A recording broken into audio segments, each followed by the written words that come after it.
Masa tahanan Ferdy Sambo jadi sorotan. Kasus pembunuhan Brigadir J yang menjadikan Ferdy Sambo menjadi tersangka kini memasuki babak baru.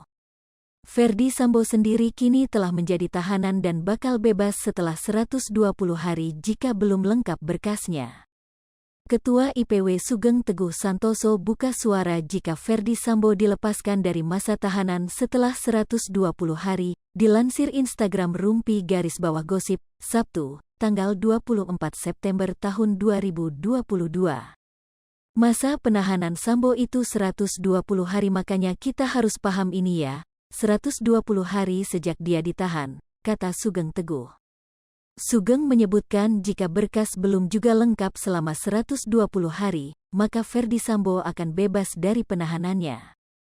Kalau lewat 120 hari kalau belum lengkap Sambo akan bebas, lepas demi hukum dari tahanan, perkara tetap berjalan, ujarnya. Kita berhitung Sambo ditahan tanggal 9, kalau sudah ditahan 30 hari ditambah tanggal berapa sekarang 22, sudah 71 hari dia sudah memasuki masa perpanjangan kedua untuk 90 hari, terangnya.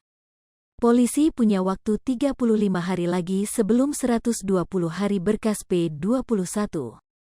Sugeng menilai kebebasan dari Ferdy Sambo adalah proses yang normal. Oke, proses ini normal, bahkan kerja tim sus yang para senior itu berhasil bisa ini normal. Problem kedua masalah perusakan alat bukti untuk Putranto ketika penggeledahan dirusak, Putranto kena kode etik, jelasnya. Ex-Kabareskrim belak-belakan terkait kakak asuh di kepolisian, namanya jelek gara-gara Ferdy Sambo. Ex-Kabareskrim Komjen Pol Purn Ito Sumardi angkat bicara terkait kakak asuh di lingkungan kepolisian. Image kakak asuh di tubuh Polri menjadi buruk imbas kasus Ferdy Sambo, padahal tradisi kakak atau adik asuh merupakan hal lazim di kepolisian. Ia pun bercerita mengenai tradisi itu selama 35 tahun di kepolisian. Istilah kakak asuh itu pun menjadi buruk karena kasus yang menyeret Ferdy Sambo dan sejumlah polisi lainnya.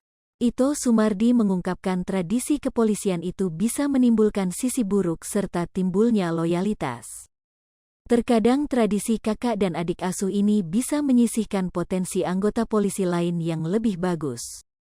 Ito mengungkapkan kakak ini sudah melihat potensi calon adik atau adik asuhnya sejak awal pendidikan. Awalnya, tutur Jenderal Bintang 3 itu, istilah kakak asuh adik ini bagus karena ada proses pengembangan karir dan budaya saling dukung. Namun, Ito melanjutkan hal tersebut bisa timbul loyalitas dan utang budi. Lantas, ia menyebutkan soal istilah kakak asuh tidak lazim di publik. Makanya, ungkap Ito, di Polri ada merit system, juga kata dia sistem asesmen untuk meminimalisasi hal itu. Hai pemirsa Sri Popo TV, jangan lupa komen, like, dan subscribe, serta tonton terus berita-berita terupdate lainnya ya.